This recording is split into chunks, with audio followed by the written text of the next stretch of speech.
La lecture graphique est une compétence importante pour chaque trader, mais au premier vue, le marché semble complexe, imprédictible. Et s'il était possible de transformer cette complexité de marché en une approche claire, simple et logique. Après avoir étudié plus de 8 techniques d'analyse différentes, j'ai simplifié la façon de lire un graphique de façon simple grâce à une dualité. La LS Market Theory repose sur ces principes simples. La liste technique peut être simplifiée en une dualité simple, claire et logique. La LS Market Theory ne sort pas du chapeau. C'est une philosophie de marché avec des concepts qui marchent et qui permet d'analyser et de comprendre n'importe quel actif marché avec une logique claire, une dualité. Le principe derrière est très simple. Chaque concept est une dualité. Range et tendance, tendance haussière, tendance baissière, sommet et creux, impulsion et correction, correction profonde, correction flat, impulsion en expansion ou impulsion normale, retracement et expansion, support et résistance. Cette technique d'analyse te permet d'étudier des éléments importants. D'un côté, la structure du marché et de l'autre, le poids d'intérêt. Ces éléments te permettent de lire le contexte du marché, mais aussi de voir où se penche la balance. On prend d'un côté les arguments pour une hausse et de l'autre côté les arguments pour une baisse. Puis on regarde où se penche la balance. Dans cette vidéo, je vais te montrer c'est quoi la LS Market Theory. Donc, si t'es pas encore abonné, abonne-toi à la chaîne, mets un pouce bleu et on est parti. Alors, pourquoi la LS Market Theory est puissante? Donc, on va essayer de comparer la LS Market Theory avec d'autres techniques d'analyse. Alors, là, vous avez le vague d'Elliott contre la LS Market Theory. Donc, mon problème avec les vagues d'Elliott, c'est que ça prend beaucoup de temps à analyser. Il faut d'abord commencer à noter toutes les vagues, commencer donc à numéroter ou à mettre des lettres sur chaque vague. Comme par exemple, ici, on a ce mouvement ici, on l'a nommé A. On a ce mouvement ici, on va le nommer B, etc. Et à un certain moment, la plupart des personnes se posent la question, est-ce que ça, c'est la vague A de la 1, la vague B de la B, la vague C de la C, etc. Donc, il y a plein de questions à se poser avant de nommer ces vagues. Et ça, pour moi, c'est un problème. C'est pas un gain de temps. Et l'autre chose, c'est qu'on peut avoir des analystes elliotistes différentes, mais qui peuvent avoir des décomptes corrects différentes. Comme par exemple ici, on a le même marché, on a le même graphique. On peut regarder que les traders elliotistes A, et là, une vague A ici, une vague B, une vague C, et tout ça, ça forme une vague W. Puis, on a la vague Y, et là, on a la vague A, B, C, et on a la vague W, pardon, et la vague X, les connecteurs, et on a la vague Y. Ces décomptes ici, et il est correct. Un trader elliotiste B peut aussi avoir un décompte qui est différent. Là, on a donc un zigzag en expansion avec la vague A ici, la vague B et la vague C dans laquelle il y a 5 sous-décomptes à l'intérieur. Bien sûr, pour une impulsive, la vague 4 ne pénètre jamais les territoires de la vague IN. On peut regarder que voilà, elle n'a pas pénétré parce que là, vous avez une structure plutôt en flat. On peut regarder que la fin de la vague 4 ici ne pénètre pas le territoire de la vague IN. Donc, ce décompte aussi, il est correct. Vous voyez? Donc, à chaque fois, il faut faire des décomptes. À chaque fois, il faut renouveler ces décomptes, etc. Donc, on peut simplifier tout ça en quelque chose qui est beaucoup plus simple. En fait, avec la LS Market Theory, vous avez juste une impulsion et une correction. Point barre. On n'a pas à noter, ça c'est un mouvement tel. Vous avez juste une impulsion et une correction. Une impulsion, c'est un mouvement dans l'essence de la tendance. Une correction, c'est un mouvement dans l'essence inverse de la tendance. Et là, la même chose, on a mis les petites lignes vertes pour vous montrer si le mouvement précédent ou la vague précédente elle a été cassée. Si elle a été cassée, alors vous avez une autre impulsion, une correction. Donc, selon tant que la vague précédente n'est pas encore cassée, vous n'avez pas votre impulsion de correction. Même chose ici. Donc, avec ça, on simplifie les vagues d'Elliott en quelque sorte en une approche qui est beaucoup plus lisible et moins complexe. Deuxième approche, c'est ICT et la LS Market Theory. En fait, la plupart des traders trade avec les concepts, par exemple les order block ou les 5 value gap. Ils vont, donc là j'ai identifié sur mon marché en order block. Regardez ici, j'ai un order block qui est propre dans ma ligne noire. Il marque mon order block. On peut regarder que le marché il a baissé, mais il n'a pas touché mon OB. Je vois la plupart des traders qui mettent un buy limit au niveau de l'OB. On voit que le marché baisse, mais il n'a pas touché mon order block. Donc il n'y a pas de précision là-dedans. Et on a un fait value gap ici, un fait value gap où on voit le marché qui bien sûr est rebondi ici puis est réparti, mais un fait value gap, on a une autre fait value gap ici qui est explosé. Et la plupart des personnes vont se dire tiens, les bons fait value gap ou les bons order blocks, ce sont celles qui sont en dessous de la zone discount. Donc si on prend, qui sont dans la zone discount. Donc si on prend le retracement de Fibonacci, et on regarde ces fait value gap ici, elle est en dessous des 50%, mais elle a été explosée. Mais par contre, on peut regarder ici qu'avec la LS Market Theory, et avec la recherche de nos points d'intérêt, de nos niveaux, le marché a pile poil exécuté, donc, et pile poil arrivé sur le niveau ici, le niveau blé avant de remonter. Donc là où un trader OB n'a pas été exécuté, un trader LS aurait été exécuté. Bon, bien sûr, nous c'est pas une technique de trading, c'est une technique d'analyse. La LS Market Theory, c'est une technique pour lire un graphique, pas pour trader. L'autre concept, important, d'ailleurs, la plupart des personnes vulgarisent cette approche, c'est les retracements de Fibonacci. Ils disent que donc le marché a beaucoup plus de probabilités de rebondir dans les niveaux des 38 PD, 50% et 68%. Mais la question la plus importante, c'est que maintenant, où est-ce qu'on va entrer concrètement? Bien sûr, la plupart d'entre eux, ils entrent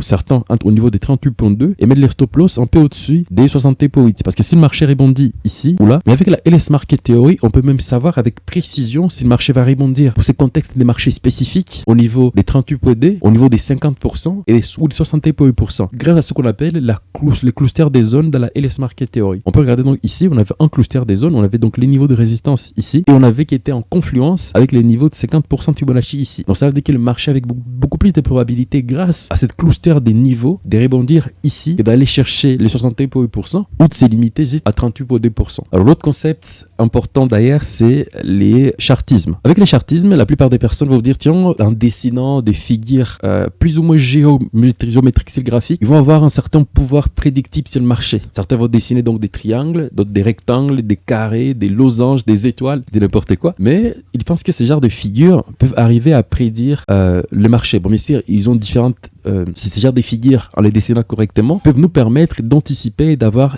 un target théorique. Bon, bien sûr, elle reste théorique. Mais grâce à la LS Market Theory, vous pouvez simplifier. Mais grâce à la LS Market Theory, vous pouvez simplifier tout ça, donc simplifier les chartismes en quelque chose qui est beaucoup moins compliqué à dessiner, beaucoup moins complexe, mais qui reflète la même psychologie de marché. On peut regarder donc ici, on avait un triangle chartiste. On a regardé qu'on l'a cassé par les hauts ici et le marché a littéralement explosé. Alors, revenons ici. Donc, ce concept on l'utilise, mais dans la LS Market Theory, c'est beaucoup plus simple. C'est comme à la Picasso en quelque sorte. Donc, au lieu de dessiner plusieurs lignes et dessiner des figures qui n'ont aucun pouvoir prédictible sur le marché, on peut dessiner juste une ligne et cadrer la philosophie derrière. On va regarder donc ici, on avait une impulsion. Là, c'est une correction qui est longue. Avec cette correction longue, on regarde les derniers sommets. Et avec les derniers sommets, on va dessiner une ligne. Et une fois que cette ligne est cassée, regardez donc, on l'avait dessinée ici, elle n'avait pas été franchie. On l'avait dessinée ici, elle n'avait pas été franchie. Au fur et à mesure dans le temps, le marché est en train de faire un haut de marché qui est de plus en plus bas, jusqu'à contracter au maximum la volatilité. Et quand cette volatilité ici elle est cassée, on voit cette explosion littérale de marché. Bien sûr, on a la même philosophie de marché, on comprend la même chose, mais là on a un dessinateur sur son graphique, mais là on est quelqu'un qui comprend un peu plus ce qu'il fait. Voilà, on a d'un côté quelqu'un qui dessine sur ses graphiques pour faire joli, et on a l'autre trader qui comprend ce qu'il fait, qui comprend la psychologie des investisseurs derrière. L'autre concept, c'est le concept des breakouts. C'est un concept qui est populaire en chartisme. Donc, chaque fois que le marché casse une figure, avec un bougie qui est fort, on entre en position massivement. Et ce concept, on l'utilise aussi dans la LS Market Theory, mais nous, par contre, je l'ai bien dit, on ne fait pas des dessins sur nos graphiques, on essaie juste d'étudier quel est le comportement de marché. Par exemple, on avait une impulsion ici, il y avait beaucoup plus de probabilités que le marché casse à la hausse qu'il casse à la baisse. Donc on avait plus de chances d'avoir notre breakout qui se passe à la hausse qu'à la baisse. Et si on avait un breakout à la baisse, par exemple ici, ok, ça aurait été une fausse cassure. Et ça on le sait. Et ça on le sait grâce à une étude profonde de la structure dans la LS Market Theory. Alors maintenant, la LS Market Theory, en quelques mots, c'est juste la combinaison des deux éléments. On a d'un côté la structure des marchés et de l'autre côté, on a le pot d'intérêt. Donc avec la structure des marchés, on utilise des concepts vieux comme le monde, comme la théorie d'eau. La théorie d'eau, c'est la base des bases de l'analyse technique. C'est incontournable en quelque sorte. On va donc utiliser nous aussi des sommets et des creux, mais on va aller beaucoup plus loin. On va donc essayer de les interpréter. Qu'est-ce nous dit un sommet, qu'est-ce nous dit un creux? On va donc essayer encore une fois d'essayer d'anticiper la fin des mouvements, donc la création d'un sommet et la création d'un creux. Puis, on étudie les tendances. Comment est-ce que grâce au sommet et au creux, on peut trouver une tendance. On le sait bien, si on a des sommets de plus en plus haut, on a une tendance haussière. Si on a des sommets de plus en plus bas, on a une tendance baissière. Et je vais pas chercher, moi, à complexifier ça, à mettre des termes compliqués pour que ça soit un peu nouveau, ça semble un peu nouveau. J'ai juste appris les concepts qui sont vieux comme le monde et je les ai ramenés pour comprendre la structure des marchés. Parce que tu ne peux pas devenir un bon analyste si tu ne sais pas étudier la structure des marchés et trouver le point d'intérêt. Deuxième principe qu'on utilise, c'est le principe des vagues d'Elliott. Un marché qui tend fait 5 vagues. Un marché qui corrige fait 3 vagues. Ça, on l'utilise, mais bien sûr, nous, on ne va pas dessiner, on va pas numéroter nos vagues motrices, on ne va pas lettrer nos vagues correctrices, mais on va juste comprendre les contextes derrière. Et on va le faire de façon simple, structurée et logique. Troisième concept qu'on utilise, troisième principe qu'on utilise pour créer dans la LS Market Theory, c'est les 4 phases d'une tendance. Donc, elle a été étudiée pour la première fois par Stan Weinstein. Bien sûr, elle a étudié sur les actions. Il disait qu'une action, quand elle est dans une phase de fondation, donc quand elle forme une correction qui est large, large, à un certain moment, il va créer une avancée massive. C'est comme l'exemple qu'on a vu sur l'or l'année dernière. Donc, on a vu l'or qui a littéralement explosé. C'est pas l'année dernière, c'est l'année d'avant. L'or qui a littéralement explosé. Donc, avant qu'il n'explose, il y avait une grande phase de latéralisation. C'est ce qu'on appelle une phase de fondation, une phase in. Puis, il y a une phase d'accélération, une phase 2. Puis après cette phase d'accélération, bien sûr, si on comprend la logique derrière, au début, les investisseurs accumulent. À un certain moment, le marché commence à exploser et ça attire tout le monde. Quand on voit un actif qui double des valeurs, par exemple, ça attire tout le monde. Et les retardataires arrivent, ils poussent encore les mouvements beaucoup plus haut. Et à un certain moment, les investisseurs qui ont investi avant, ils vont commencer à se retirer et puis les gens euphoriques, les particuliers en quelque sorte, qui viennent investir après, qui ont une psychologie inversée, ils vont commencer à acheter l'actif quand il est au plus haut. Et là, on va entrer dans une phase de plafonnement parce qu'on a des vendeurs masqués achetés très bas qui commencent à sortir et des acheteurs qui entrent, mais qui n'espèrent pas trop. Et puis à un certain moment, ils arrêtent d'espérer et du coup le marché chute énormément. Ce concept est très important et il ne s'applique pas simplement aux actions, il s'applique sur chaque graphique boursier. On le voit tout le temps ce comportement en 4 phases dans chaque tendance qui se forme sur le marché. L'autre concept important qu'on exploite, c'est la fractalité de marché. Dans une tendance haussière, il peut y avoir des tendances mineures. Dans une tendance haussière majeure, il peut y avoir des tendances haussières mineures. Dans cette tendance haussière mineure, il peut y avoir des tendances haussières sous-mineures. Vous voyez? Donc il y a une espèce de fractalité sur le marché. Une structure en tendance haussière, on peut voir la même structure en décomposant une seule impulsion. Donc le principe ici est simple. Quand tu vois une impulsion H4, cette impulsion H4 est une tendance H1. Et l'impulsion de la tendance H1 est une tendance de la tendance M5 ou M15. Tu vois? Maintenant, avec ces 4 principes clés, on étudiera correctement la structure des marchés. Deuxième point, c'est le point d'intérêt ou le POI, Point of Interest. Donc, ce sont les points où les investisseurs ou les intervenants de marché, ils vont changer. Ce sont des points où les probabilités de marché vont changer. Maintenant, par exemple, que tu as une tendance haussière sur les gold et que tu arrives sur un niveau, les niveaux de $2000. À ce niveau-là, il va se passer des choses. Soit le marché va être fort et va casser les niveaux de $2000 et va aller littéralement beaucoup plus haut, va chercher donc des prochains niveaux, ou les marchés vont rebondir sur ce niveau. Quand on arrive sur une résistance, il y a 2 possibilités. Pas uniquement une résistance historique, il y a plusieurs formes de résistance. La possibilité numéro 1, c'est que le marché rebondit dessus, et la possibilité numéro 2, c'est que le marché casse ces niveaux. Mais arrivé à ce niveau-là, les probabilités du mouvement, elles changent. Soit ils vont monter, soit ils vont baisser. Et nous, on utilise ces concepts dans la LS Market Theory. C'est pas juste des support résistance comme tout le monde les utilise. J'ai déjà fait une vidéo sur YouTube d'ailleurs, le lien en description. Je vous explique des A à Z comment est-ce que personnellement j'analyse mes marchés grâce à la LS Market Theory. Donc, je mettrai les liens en description. Et à part ça, si c'est pas encore fait, abonne-toi à la chaîne et mets un pouce bleu. Dans la description, si tu veux encore qui t'apporte beaucoup plus de valeur, j'ai écrit un livre, Les guides ultimes des traders pro, où je t'explique des A à Z comment devenir un trader de carrière. La vidéo de présentation en description. Maintenant, deuxième façon de trouver des niveaux de points d'intérêt, c'est utiliser des supports et des résistances harmoniques. Je sais pas si vous l'avez remarqué, mais votre taille totale, si vous pesez 1m75, je sais pas, votre taille totale égale à 60% de votre taille totale, en prenant donc 23,6% de la taille des épaules jusqu'à la tête égale à 100% de votre taille totale.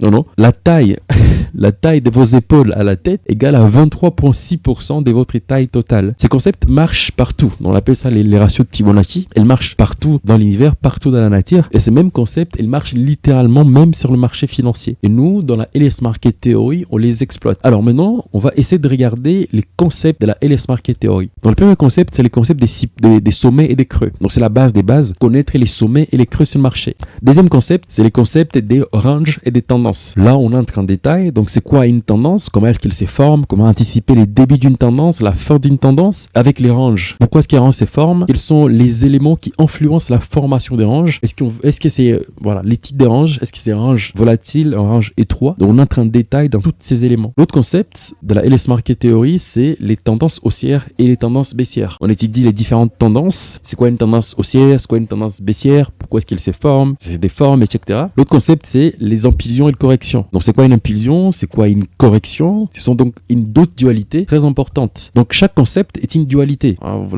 l'avez remarqué, tendance haussière, tendance baissière, impulsion, correction. On a aussi les retracements et les expansions. Donc bien sûr, un mouvement va corriger, mais jusqu'où il va corriger? Et c'est là que vient le concept des retracements et d'expansion. Un mouvement qui s'expande, qui casse les plus hauts, il va s'expandre, il va aller beaucoup plus haut. Mais jusqu'où il va littéralement aller? Donc on essaie d'étudier en profondeur quels sont les niveaux d'expansion qu'il peut aller chercher. On essaie d'étudier les niveaux qu'il peut aller chercher, les concepts de support et de résistance. c'est une autre dualité. On essaie d'étudier quels sont les niveaux qui vont littéralement qu'il faut arrêter le marché. Par exemple, les marchés dans une impulsion, quels sont les niveaux qui peuvent arrêter potentiellement le marché. Puis, il y a les concepts des grandes et petites structures. Donc, on va étudier aussi les grandes structures et on va combiner ça avec les petites structures. Quelle est la liaison, quels sont les liens entre les grandes et les petites structures. Et puis, enfin, on étudie donc l'autre concept, l'autre dualité, c'est les retournements et les continuations. Donc, comprendre les retournements et les continuations, quand est-ce qu'elles se forment, quand est-ce qu'un mouvement est susceptible de continuer en tendance ou quand est-ce qu'il va se retourner, quand est-ce que cette tendance, une tendance haussière peut littéralement s'achever.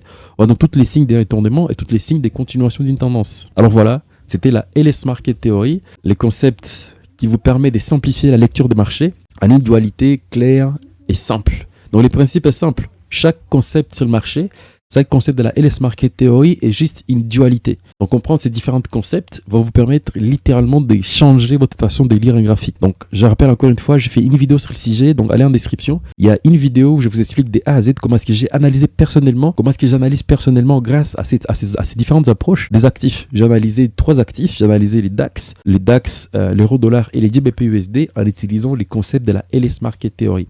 Alors moi, je vous dis à bientôt et à la prochaine vidéo. Ciao!